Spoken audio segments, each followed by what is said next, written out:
1 João, capítulo 4, versículo 2 e 3. Louvado seja Deus. Quem achou, diga amém. Amém. Diz assim a palavra do Senhor: nisto conhecereis o Espírito de Deus. Todo o Espírito que confessa que Jesus Cristo veio em carne é de Deus. E todo o Espírito que não confessa que Jesus Cristo veio em carne não é de Deus. Mas este é o espírito do anticristo, do qual já ouvimos que há de vir, e eis que já está no mundo. Vamos orar brevemente. Louvado seja Deus. Como eu falei para os irmãos no domingo passado, essa 1 João, do capítulo de número 1 ao capítulo de número 7, constitui-se um grande parágrafo que define dentro dele alguns pequenos assuntos. E como esses pequenos assuntos são assuntos de extrema importância, de vez eu delimitar essa perícope e falar de tudo em uma única pregação, eu preferi separá-los e expor isso de forma mais detalhada. Então, na semana passada, nós enfocamos os falsos mestres. Nós falamos e denunciamos biblicamente os falsos mestres. Aqueles que não quiserem, não estão indo contrário àquilo que o pastor Leandro está pregando, mas estão indo contrário àquilo que a própria Bíblia declara que eles são, porque eles de fato são e de fato a Bíblia está declarando. Então, não fizemos nenhuma denúncia injusta, porque mostramos pelas Escrituras e mostramos o que está sendo feito. Basta você ligar a sua televisão e olhar e ver toda aquela blasfêmia que é feita em prol do nome do Senhor, toda aquela roubalheira. Mas no dia de hoje eu quero me deter e falar sobre um tema central para a fé cristã. Eu quero que você redobre a sua atenção nessa noite, porque é um tema de difícil explicação. É um tema muito complexo, é um tema muito misterioso, eu posso dizer, mas é um tema central na fé do cristão. Ele precisa ter isso bem esclarecido em sua mente, ainda que não será de total esclarecimento. Ele ainda vai ficar com algumas coisas assim, questionando, mas o mínimo de esclarecimento há de ser necessário concernente a esse tema. Nós lemos que todo espírito que confessa que Jesus Cristo veio em carne é o Espírito de Deus. Nós sabemos que aqui também fala que assim aprendemos a distinguir qual é o espírito do anticristo. E eu não quero falar sobre o anticristo nessa pregação, até porque nós já falamos do anticristo em pregações passadas. Nós já falamos, que João disse: filhinhos, é a última hora, e sabemos que é a última hora porque muito anticristo tem surgido no vosso meio. E eles saíram do meio de nós, mas não eram do nosso, porque se eles fossem do nosso, permaneciam em nosso meio. Esses são os anticristos. Então eu não quero me deter sobre o anticristo, eu quero falar sobre isto. A apologia que João faz para poder reconhecer o verdadeiro cristão. Então, se você é de fato um cristão genuíno, você tem que entender isso que João está falando. João faz uma apologia direta. Nós sabemos que a seita em questão aqui são os gnósticos, também não preciso tornar a dizer, que já falei várias vezes em várias pregações. Então, ele está fazendo uma apologia contra o gnosticismo daquela época, que se dividia em vários ramos, mas todos eles batiam contrário. Na verdade, quase toda seita hoje moderna, ela vai contra esses princípios aqui. Ela vai caminhar em maior ou menor grau contra os princípios que João está dizendo. Veja bem que João ele diz assim no verso de número 2, ele diz: todo espírito que confessa que Jesus Cristo veio em carne é de Deus. Que confessa Jesus Cristo. Confessar a Jesus Cristo é uma coisa muito simples. A gente olha assim, passa desapercebido da doutrina. Confessar a Jesus Cristo? Pastor, eu confesso a Jesus Cristo. Tem muitos que confessam a Jesus Cristo. Agora nós vamos entender o que é confessar esse Jesus Cristo. Nós já falamos aqui alguma coisa disso em outras pregações, mas é interessante. João podia falar assim: aquele que confessa Jesus. João podia falar: aquele que confessa o Cristo. João podia falar: aquele que confessa o Nazareno. João junta as duas premissas e diz: aquele que confessa Jesus Cristo. Veja bem, todos nós sabemos que Cristo não é nome. Nós chamamos Jesus de Jesus Cristo, mas Cristo não é sobrenome. Como o meu nome é Leandro Prata, o meu sobrenome é Prata. E de vocês, cada um tem Oliveira, Santos e Silva. Cristo não é sobrenome de Jesus. Cristo é uma qualidade de quem Ele é. Então nós chamamos Jesus Cristo atribuindo esta qualidade. Então que qualidade é essa? A questão aqui é isso. João está querendo chamar a nossa atenção para isso. Primeiro vamos trabalhar o nome de Jesus que Ele recebeu como um menino quando nasceu. O nome dele, nós sabemos que vamos trazer esse nome agora para o hebraico. Vamos levar esse nome para o hebraico e vamos trazer até o português. Este nome, muito antigamente, na Bíblia, chamava-se Yahushua, que era o nome de Josué no passado. Ao descer o povo à Babilônia, vou resumir, tá? Vai ficar um pouco difícil, mas eu vou resumir. Ao descer o povo à Babilônia, caiu-se alguma letra e a pronúncia tornou-se Yeshua, através de alguma influência do aramaico. Yeshua. Esse é o nome que falava-se na Judéia, 2000 anos atrás. Esse era o nome que Maria chamava Jesus quando deu o nome a ele. Yeshua, esse era o nome dele. Só que nós sabemos que o Evangelho vai sair por uma via grega do conhecimento. E os livros vão ser escritos em grego, a maioria do Novo Testamento, e traduzido. Então este nome agora vai sofrer uma adaptação para o idioma grego. Então o grego não tem este som de shua, então vai virar su. E aí não vai ter também, e vai ficar Yeshua. Só que o A em grego, ele vai marcar diminutivos e femininos. E ele é masculino, e também diminuir no nome de Jesus seria quase que uma blasfêmia. Então o A vai ser substituído, então vai ficar Yesu. Para melhorar, coloca-se um S para ficar melhor, mais bonito falado, Jesus. Aí em 1500 vai vir o latim, as línguas neolatinas. O iode, que passou a iota no grego, iota, a nossa letra J, vai passar a J. E todas as palavras que tinham essa, que era uma consoante iota, passou a J, nossa consoante, que a gente olha como I. Então todas as palavras com J, que iota, falava iota, passou a ser chamado, quem estuda espanhol sabe que aquelas consoantes continuam fazendo esse som de passaram a Jesus, por isso passou a Jesus. Então o nome de Jesus não é uma tradução de Yeshua. O nome de Jesus, ele é uma adaptação, é uma construção de adaptação para chegar até nós. E qual é o significado do nome de Jesus, pastor? E o significado vem junto com a sua adaptação, porque não foi feito aqui uma tradução, foi feita uma adaptação. E qual seria a tradução do nome de Jesus? A tradução do nome de Jesus, a Bíblia diz que no nome do Filho está contido o nome do Pai. A tradução do nome de Jesus significa Deus, o eterno Deus, que a gente fala Jeová, ou alguns falam Yahvé, salva. Esse é o significado do nome de Jesus. Deus que salva, Yahvé que salva. Por isso que lá vai falar sobre os títulos honoráveis de Jesus. No livro de Isaías vai dizer que ele é maravilhoso, ele é conselheiro, ele é Deus forte, ele é príncipe da paz. Ou seja, ele é o Deus forte, ele é o Deus que salva, ele é o Yahvé que salva. Este é o nome. Quando o anjo aparece a José, que José está dormindo, e o José, marido de Maria, está dormindo, e ele ia embora. Ele pensou no dia anterior: eu vou embora, porque a minha mulher está grávida, ela conheceu outro homem, e para eu não difamá-la, eu vou embora escondido. E quando ele vai embora, o anjo aparece em sonho para José e diz: José, não tema receber por tua mulher Maria, porque isso é para se cumprir o que está escrito no livro do profeta Isaías: eis que a virgem conceberá e dará à luz a um filho, e será o seu nome Emanuel. O que está dentro dela é o Filho de Deus, e o nome dele será Jesus, porque ele salvará o seu povo do seu pecado. Louvado seja o nome de Deus. Ou seja, Jesus salvará, porque a Bíblia diz: ele se chamará Jesus. Gabriel disse: porque ele salvará o seu povo dos seus pecados.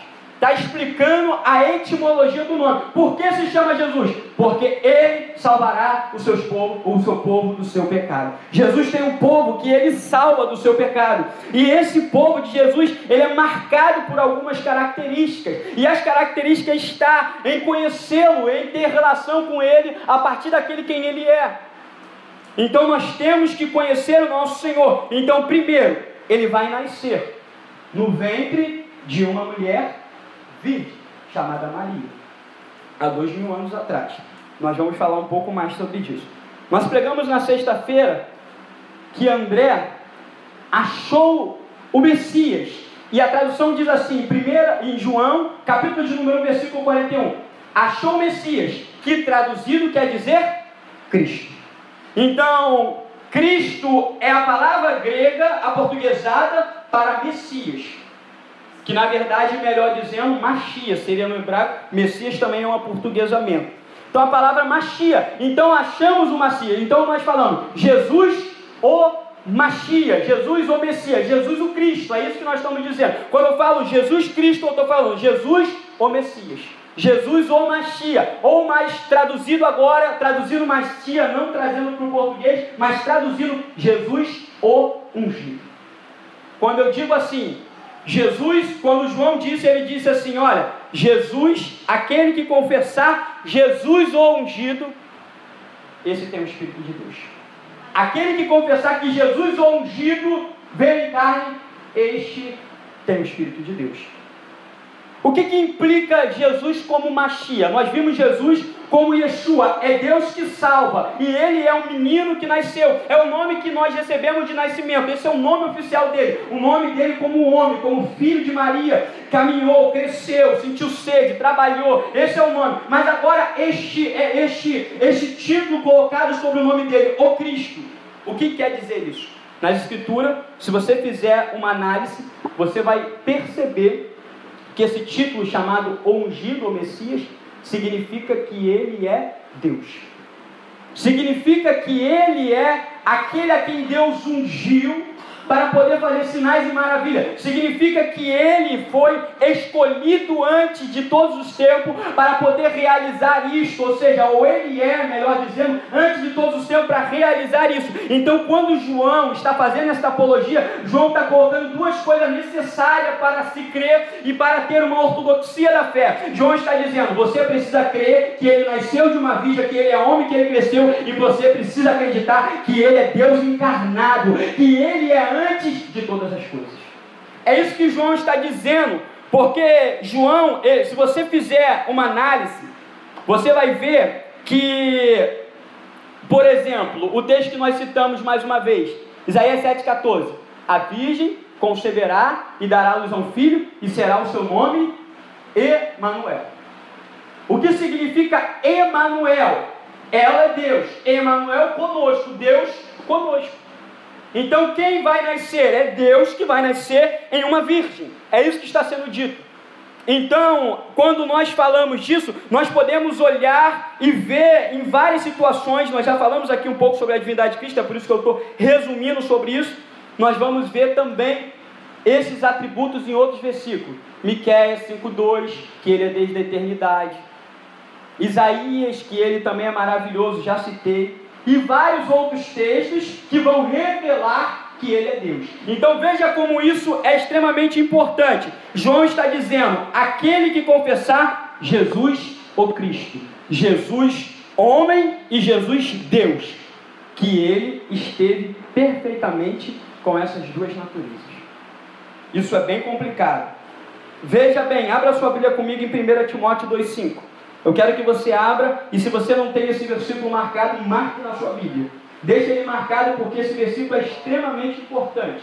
Primeiro porque em muitas religiões vão dizer que existem muitos mediadores, e Paulo está sendo terminantemente contrário a isso. Paulo vai dizer que existe um único mediador. E olha que Paulo ele está em uma época em que Cristo já havia sido glorificado, e Paulo ele coloca Jesus como homem, mesmo depois de ter sido glorificado. Olha que coisa interessante, ele diz 1 Timóteo 2,5, porque há um só Deus e um só mediador entre Deus e os homens, Jesus Cristo, homem.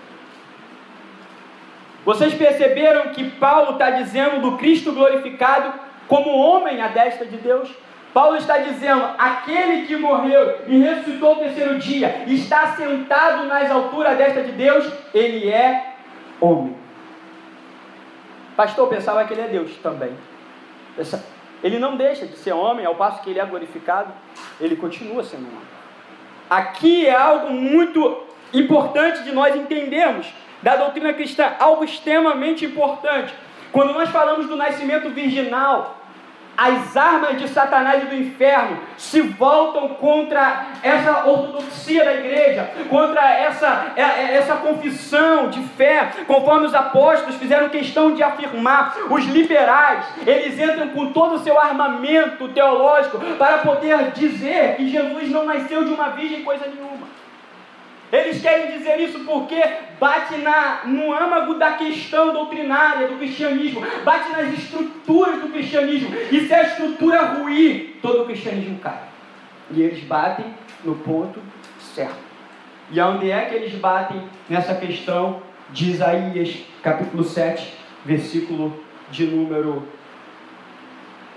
14. Eles batem na questão de uma palavra hebraica que aparece ali. A palavra que o profeta Isaías ele usa, no tempo em que ele usa, é uma palavra menos usada para virgindade, para uma jovem virgem. E com base nisso, eles falam assim, está vendo? Isaías não pegou a palavra virgem e colocou ali. Então, ele não nasceu de uma virgem. Esse é o simplesmente argumento. Existem duas palavras, eu não queria deixar muito complexo, mas existe uma palavra chamada betumá. Essa palavra aparece 50 vezes na Bíblia como virgem, ela é claramente identificada como virgem. E aparece uma palavra chamada alma. E essa palavra chamada alma, ela significa jovem, apenas jovem, somente jovem. Uma significa virgem, outra significa jovem. Isaías usou a palavra jovem. Aí você fala, então pastor, eles estão certos. Não tão depressa. Porque se você estudar a língua hebraica, eles não têm esse problema que nós temos, de problema de definição de termo. O tempo todo a gente tem brigado com isso, a gente briga com isso, e por isso que o nosso dicionário, né, é desse tamanho, porque a gente não é contextual, a gente vai direto ao problema e quer, em cada lugar, cada coisa diga algo. No hebraico não é assim. No hebraico você analisa contexto. Percebe isso? Olha para Gênesis capítulo de número 1. Olha a mente do judeu. Pensa como judeu. No princípio criou Deus dos céus e a terra. Irmãos, Moisés está escrevendo numa era que havia 1000 deuses na terra. E ele diz, no princípio criou Deus dos céus e a terra. Pois não era para ele falar que Deus é esse, quando ele escreveu, como é que ele é. Esse não é o pensamento nosso grego, quando a gente fala de alguém ou de algo, porque o judeu ele fala, o Gênesis 1 não pode estar desconectado do livro todo de Gênesis, que não pode estar desconectado de Deuteronômio, que não pode estar desconectado de Êxodo, que não pode estar desconectado. Tem dentro do contexto. Se você continuar lendo, você vai ver que esse Deus é o Deus de Israel, que esse Deus é o Deus que enviou o seu Filho Jesus Cristo, que é o seu Deus, que é o meu Deus, não está fora de um contexto. Vocês conseguem entender a mente do profeta? E agora a gente pode tentar achar o significado dessa palavra. O hebraico tem algumas brincadeiras interessantes. Eu chamo brincadeira, mas não é brincadeira. É algo... Eu falo brincadeira porque eu acho isso curioso. E a gente até fica brincando assim nas palavras. É um trocadilho de palavras. Por exemplo, deixa eu tentar explicar isso para vocês. A nossa mente ela trabalha procurando coisas que ligam a outra coisa para fazer lembrar. Então, os judeus são extremamente inteligentes. Eles conectam palavras com sentido parecido para pensar naquilo e lembrar na palavra. Isso é fantástico.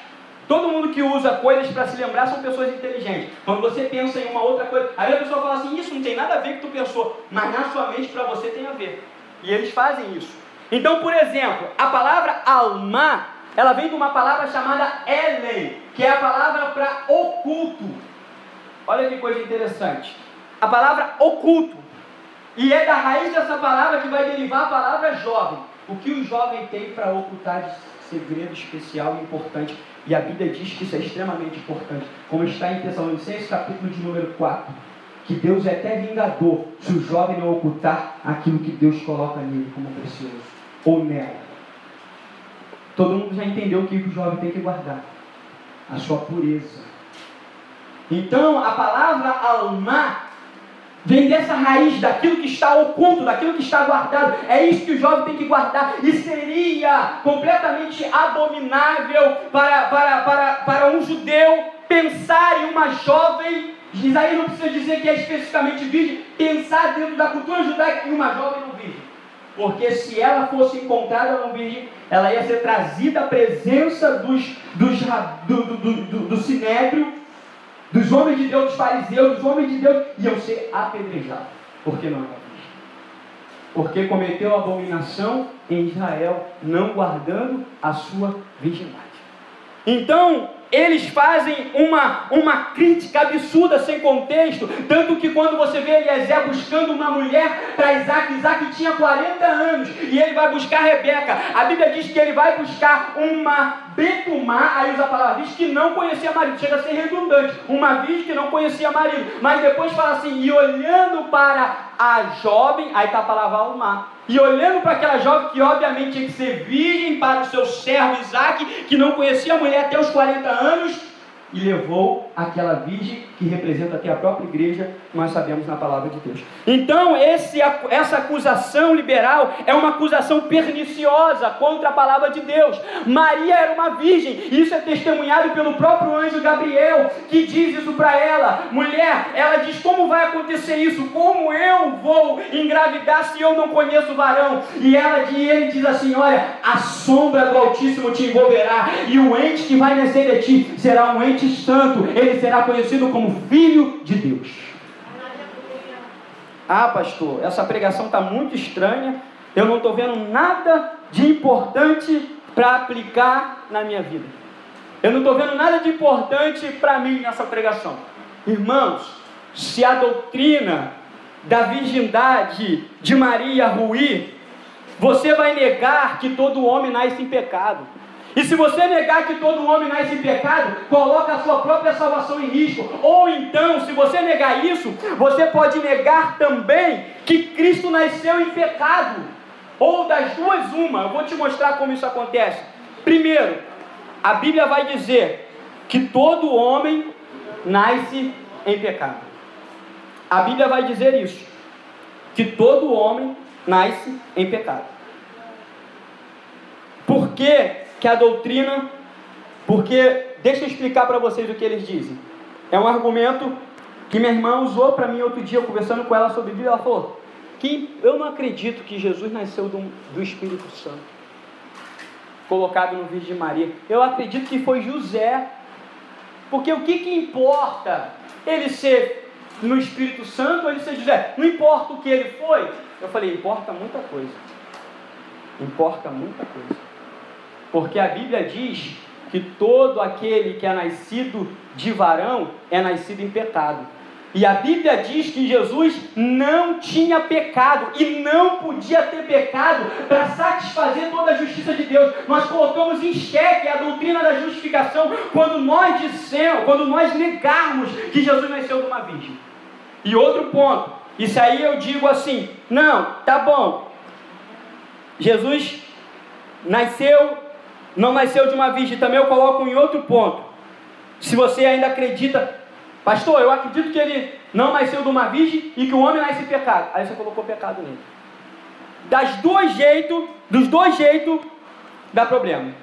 Você nega a doutrina do pecado, se você disser que ele nasceu de uma virgem e ele não tinha pecado, porque alguns negam. Alguns vão falar assim, não tem problema. Nós cremos que ele nasceu de José, mas que o homem também não tem pecado, e Jesus não tem pecado, porque o homem não nasce em pecado. Mas isso é negar a Escritura. Porque se você olhar a Escritura vai dizer que o homem é gerado em pecado. Salmo 51, versículo de número 5. O salmista Davi diz assim, em iniquidade fui formado, em pecado me concebeu a minha mãe. Veja bem, irmãos, Deus diz que Jesus, o Messias, ele ia vir da semente da mulher. Mas ele, para cumprir a obra dele, ele precisava vir sem pecado. Só que da semente da mulher só nascem homens pecadores. E agora? Está vendo o problema? Da semente da mulher só nascem pecadores. Eu sou pecador, você é pecador. Da semente do homem e da mulher, do relacionamento, só nascem pecadores. Então como é que Cristo vai nascer sem pecado? Para você entender isso, Paulo diz assim, por um homem, Adão, entrou o pecado no mundo. Com o pecado entrou a morte. Em Adão entrou e passou para todos os homens. Por isso que todos pecaram. Como que é passado o pecado para mim e para você? Você acha que o pecado ele é passado educacionalmente? Você acha que você anda no meio de pessoas ruins e você aprende a fazer o que é mal? Não. O pecado é passado geneticamente. Ele está dentro da sua genética. Paulo fala assim: miserável homem que eu sou, quem me livrará do corpo desta morte? No meu corpo, isto é, não há bem algum. Paulo está dizendo que no corpo dele está o pecado. Você consegue entender? Então, quando Adão tem um filho, o filho dele nasceu em pecado. A prova está em Caim e Abel. Quando ele tem outro filho, pecado. Dilúvio, pecado, um pecado atrás do outro. Percebe isso? Agora, Jesus, se Jesus nasce de José, Jesus nasce em pecado. Mas Jesus nasceu do Espírito Santo, sem pecado. Bendito seja o Senhor. Ele não foi gerado através de sêmen humano, não foi passado para ele essa natureza pecada, de pecado que deseja enganar, deseja roubar, deseja mentir, deseja usurpar, deseja tomar a glória para si em todos os momentos. Não, ele nasce de uma natureza pura e sem pecado. Ele vive adorando a Deus, glorificando e exaltando o Pai, e uma natureza de essência pura na presença de Deus. Nós temos esse grande problema. A Bíblia diz: quem é o homem para que seja puro? Quem é o homem para que seja justo? Quem é o que nasce de mulher para que se declare justo? Quem é? Quem pode dizer assim: eu nasci, eu sou justo, eu nasci no teu pecado, eu nasci, eu nunca pequei? Todos nós pecamos e transgredimos a lei de Deus em maior ou menor grau. Então isso é a estrutura da doutrina, está em cima da doutrina da encarnação. E Jesus encarna através de um homem nascendo de um nascimento virginal. Isso é importante. Você deve crer isso. Se você não crê isso, você não é um cristão. Abra comigo em Romanos 8:3. Isso eu quero que você abra porque é extremamente importante. E deixa aberto que você vai meditar nesse versículo. Olha que coisa interessante. Esse verso é muito difícil, mas talvez com a explicação que eu já tenha dado, possa clarear um pouco mais na sua mente.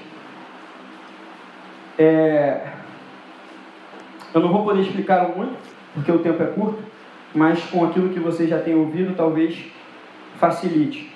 Olha o que diz Romanos 8:3. Porquanto o que era impossível à lei, visto como estava enferma pela carne, Deus, enviando o seu Filho em semelhança de carne do pecado, pelo pecado condenou o pecado na carne. Pronto, pastor, não entendi nada. Não é assim, esse é daquele tipo de verso que a gente lê e fala: não entendi nada. Não é verdade? É um verso assim, é difícil. Eu falo que é difícil, eu olho para esse verso e falo: também é difícil. Primeiro vamos pegar por etapa. O que era impossível à lei? Por que a lei estava enferma? Essa é uma expressão que Paulo usa para dizer que a lei estava doente. Mas a verdade, a lei não estava propriamente doente, porque Paulo vai dizer em outro verso que o mandamento é justo, bom e santo. Então o erro não está na lei, o erro está em quem? Em nós. Ela estava enferma por causa da nossa carne. Ou seja, Deus falou: seja santo como eu sou santo. Deus falou: não minta, não roube, não adultere. Eu vou lá, roubo, adultero, minto e não sou santo. Eu quebro toda a lei, e a lei se torna enferma pela carne. A lei que era para salvar, Paulo diz: aquilo que eu achei que era para a vida, virou-se para a morte. Ou seja, a lei que era para vir e me salvar, para eu estar com Deus, agora ela aponta a sua arma contra mim, porque a espada da lei vem para ferir o pecador. Entendeu? Enferma pela carne. Resumindo, enfermo pela carne. Agora, Deus enviando o seu Filho à semelhança de carne de pecado. Veja bem que Jesus não tinha pecado. A semelhança da nossa carne de pecado, porém sem pecado nenhum. Ou seja, Cristo, ele nasce totalmente puro, totalmente sem pecado. Ele não conheceu esta natureza pecaminosa. Ele conheceu as nossas necessidades, mas não a natureza pecaminosa. Semelhança de carne de pecado. E agora você vai ver por que ele condenou o pecado na carne. Aqui que entra o eixo da doutrina. O que é a questão? Eu tenho que cumprir a lei de Deus, mas eu não consigo cumprir a lei de Deus, porque a minha carne deixa a lei de Deus enferma, impossibilitada de me salvar, e eu não posso ser salvo pela prática das boas obras, e eu não posso ser salvo ajudando o velhinho a atravessar a rua, e eu não posso ser salvo dando cesta básica para os órfãos e para as viúvas, e eu não posso ser salvo fazendo boas obras, porque há maldade dentro de mim. Eu preciso de uma transformação no meu interior, eu preciso de uma salvação no meu interior, eu preciso cumprir a lei, mas eu não posso cumprir aquela lei, que ela é muito perfeita. Veja bem, Então, diante de Deus, logo eu estou condenado. Só que Cristo agora assume o meu lugar. Encarnação. Cristo se torna homem para cumprir aquilo que o homem deveria cumprir. Eu e você deveríamos andar amando a Deus de todo o coração. Eu e você deveríamos andar honrando nosso pai e nossa mãe. Eu e você deveríamos andar nunca mentindo, nunca roubando, nunca se prostituindo, nunca adulterando, nunca cobiçando, nunca invejando, nunca sendo orgulhoso. Mas erramos em todas essas coisas. Cristo toma o nosso lugar para cumprir cada lugar que eu errei. Ele pega e passa em cada etapa. Ele adora a Deus perfeitamente. Ele não mente, ele honra o Pai, ele cumpre todas as coisas, e para mim e para você. Aleluia. É como se fosse assim, imagine uma tarefa em casa, difícil, que o pai dá para uma criança fazer, e ela não consegue fazer porque ela não tem habilidade para aquilo. Aí o pai vai, meu filho, é assim que se faz. Aí o filho olha, parece tão simples para você, meu pai.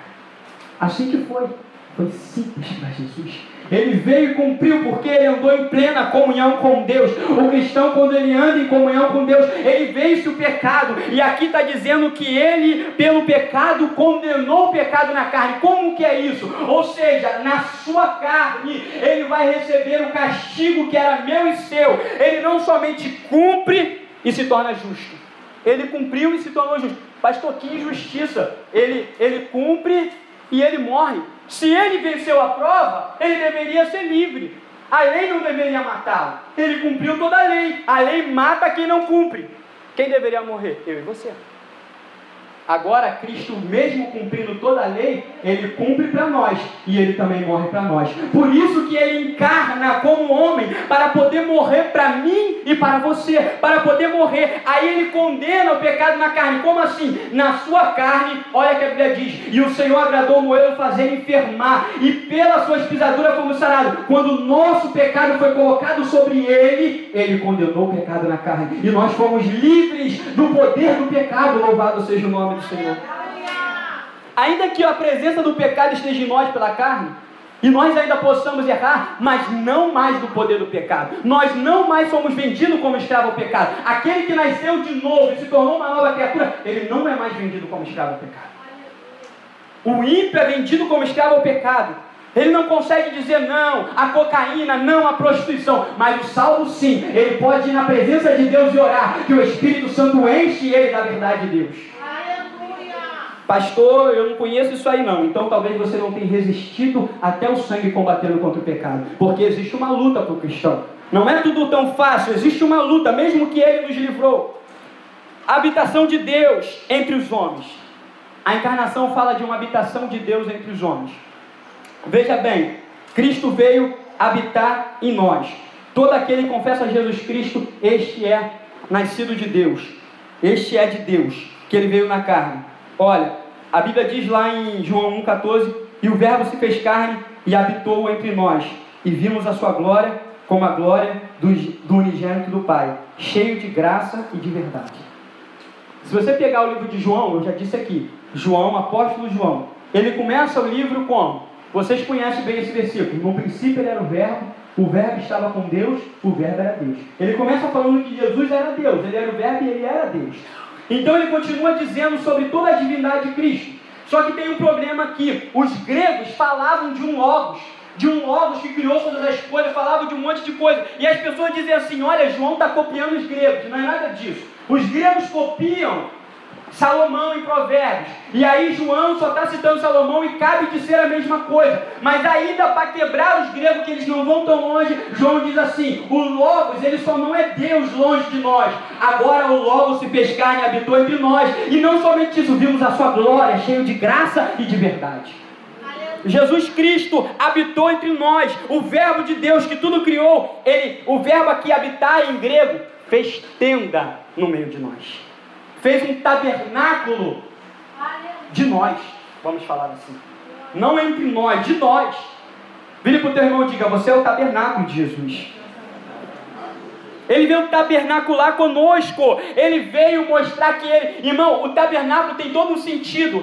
Aonde, presta atenção, quando o povo tinha que andar, a glória que estava em cima do tabernáculo se movia, e o tabernáculo andava, e o tabernáculo vinha, e as pessoas tinham que ir para o tabernáculo confessar os seus pecados. E no tabernáculo a glória se manifestava, o fogo descia do céu, os milagres aconteciam no tabernáculo.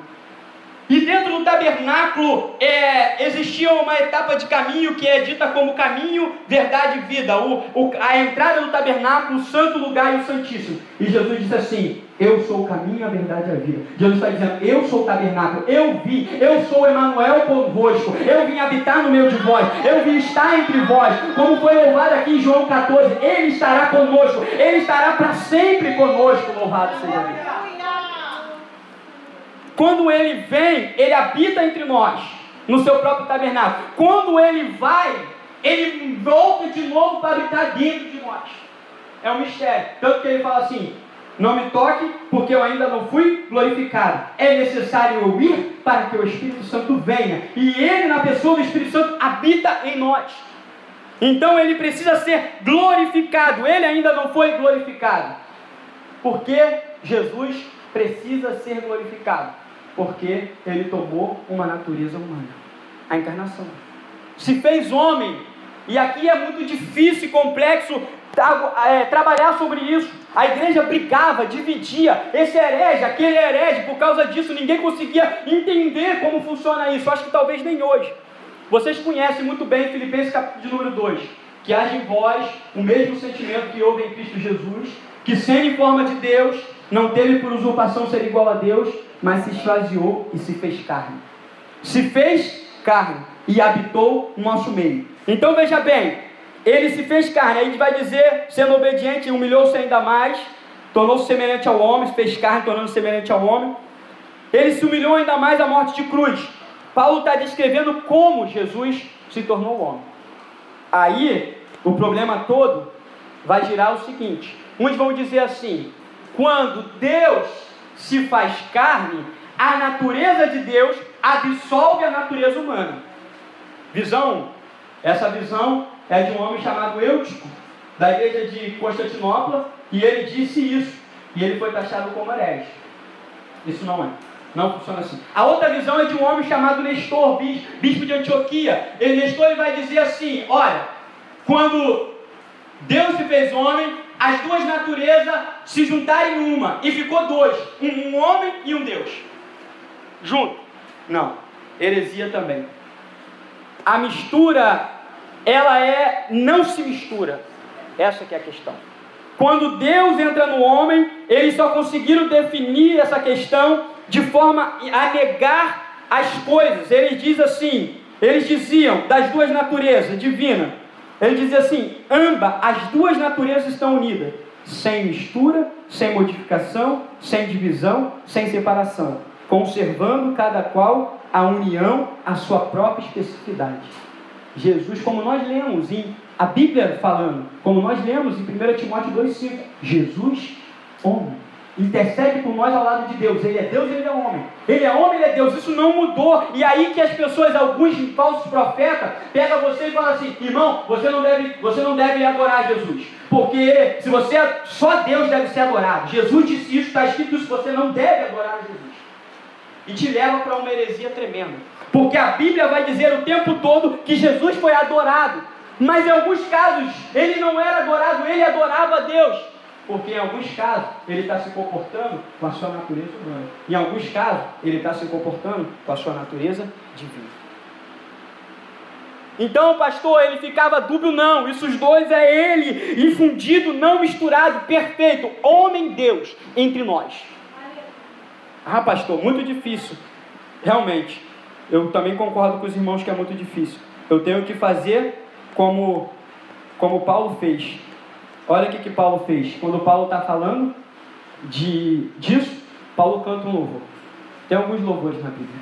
É tão difícil que Paulo canta um louvor. Ele diz: sem dúvida alguma, Grande é o mistério da piedade. Deus se manifestou em carne, foi justificado no Espírito, visto dos anjos, pregado aos gentios, crido no mundo e recebido em cima na glória. Ele faz um louvor a Deus. Ele faz um louvor que é um mistério. Irmão, ficou um mistério para você? Para mim também. Eu só creio nisso, que Jesus é Deus e é homem. Que Ele sentiu tudo o que eu senti, água, fome, sede, mas que Ele triunfou sobre essas coisas e pôde me justificar, porque Ele era Deus pleno e verdadeiro Deus. A doutrina da encarnação, ela é a chave do Evangelho. Você precisa estar atento para isso, para não ser enganado pelos falsos mestres. Então João também vai dizer, porque 3 são os que testificam no céu, o Pai, a Palavra e o Espírito, e 3 são os que testificam na terra, o Espírito, a água e o sangue. Por que a água? A água fala da sua divindade. Quando o Espírito Santo vem sobre ele, testificando que ele é o Filho de Deus que ele é igual a Deus. E o sangue fala da sua natureza humana, que morre e derrama o seu sangue por nós. Só o homem pode morrer. Algumas pessoas vêm com uma ideia tola. Os muçulmanos gostam de fazer essa ideia tola. Olha que eles dizem assim: o cristianismo é tolice, porque eles dizem que Deus morre. Agora você já pode entender por que é que Deus morre. Porque Deus encarnou e se fez homem. E aí ele pôde morrer, louvado seja Deus. Ele renunciou aos seus atributos de onipotência para que ele pudesse morrer na cruz e para que por seu sangue pudesse comprar um povo de todo tribo, língua e nação através do seu sangue. Eles vão te guiar por caminho onde os falsos mestres vão te guiar por um caminho onde expressa a sua humanidade e vão corromper os textos de sua divindade. Não rejeite as forças de ambas as verdades, que Cristo é Deus e Cristo é homem. Se apegue aos 2 textos. Quando falar que ele é homem, creia que ele é homem. Quando falar que ele é Deus, creia que ele é Deus. Quem não percebeu que ao ler a Bíblia fala Filho de Deus ou Filho do homem? Filho de Deus, Filho do homem. Ambos títulos dados a Jesus. Então verá o Filho do homem vindo com poder e grande glória. Ou então quando ele diz para o Caifás, então verá o Filho de Deus vindo com poder, na destra do seu poder. Homem e Deus, Deus e homem. Aquele a quem habita a plenitude da divindade. Deus. Mas também homem, aquele que chora angustiado falando, passa de mim esse cálice, Senhor, se for possível, mas não seja feita a minha vontade, mas a sua. Entende? Como Deus, ele não podia titubear desse jeito, mas ali é como homem.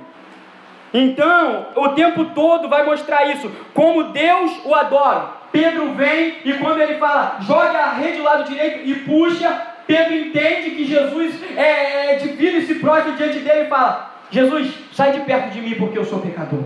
Eu não sou digno de estar perto de ti. Ou então quando os 10 leprosos são curados, um volta e a Bíblia diz que o adora. E ele não diz assim, não me adore, adore ao Pai. Ele recebe aquela adoração.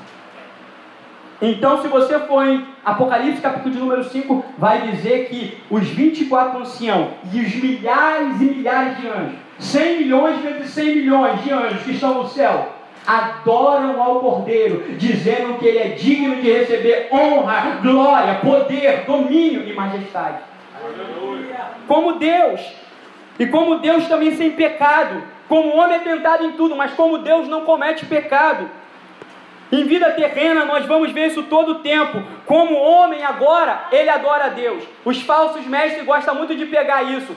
Ah, Jesus adora a Deus. Jesus chama meu Deus, fala que Deus é Deus dele. Como ele é Deus? Porque ali ele está se comportando como homem. Como homem, ele não sabe a hora que Deus vai voltar, que é a volta dele próprio. Ele não sabe como homem, mas como Deus, ele conhece todas as coisas.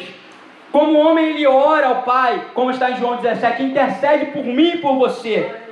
Mas como Deus, fazem oração para ele. Estevão está sendo apedrejado, e conforme Estevão está sendo apedrejado, ele diz, Jesus, recebe o meu espírito. Ele está orando para alguém que é onisciente. Jesus diz, aonde vocês estiverem, eu estarei presente. Se 2 ou 3 se reunirem, ele é onipotente, onipresente como Deus. Como que um ser normal vai ser onipresente? Vocês percebem? Isso é perfeito na Escritura. Ele é homem e ele é Deus. Encarnou. É um mistério da piedade. A encarnação de Jesus Cristo. Para salvar o pecador. Nisto conhecereis o Espírito de Deus. Todo espírito que confessa que Jesus Cristo, que Jesus é Deus, veio em carne, esse é de Deus. E todo espírito que não confessa Jesus Cristo veio em carne, não é de Deus, mas é espírito do anticristo, do qual já ouviste que há de vir e eis que já está no mundo. Irmão, todo mundo que negar essa verdade pregada aqui está com o espírito do anticristo, no nome de Deus. Ah, não, irmão, o irmão está só... Não está com o espírito de Cristo. É o que a Bíblia está dizendo. Ele tem que entender a verdade do Evangelho. Eles vão e diminuem a essência de Cristo. Diminui a essência de Cristo, diminui a salvação de Cristo. Você precisa crer que Jesus é homem e precisa crer que Jesus é Deus. Olha, crer que Jesus é homem implica crer que Ele, como homem, cumpre a lei que você falhou, como eu já disse aqui, e toma o seu lugar na morte, que você merecia.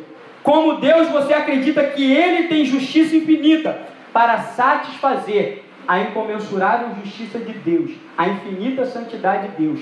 Como Deus, Cristo tem poder de satisfazer a infinita justiça de Deus, que foi ferida por causa dos nossos pecados. Como homem, Ele toma o nosso lugar na morte.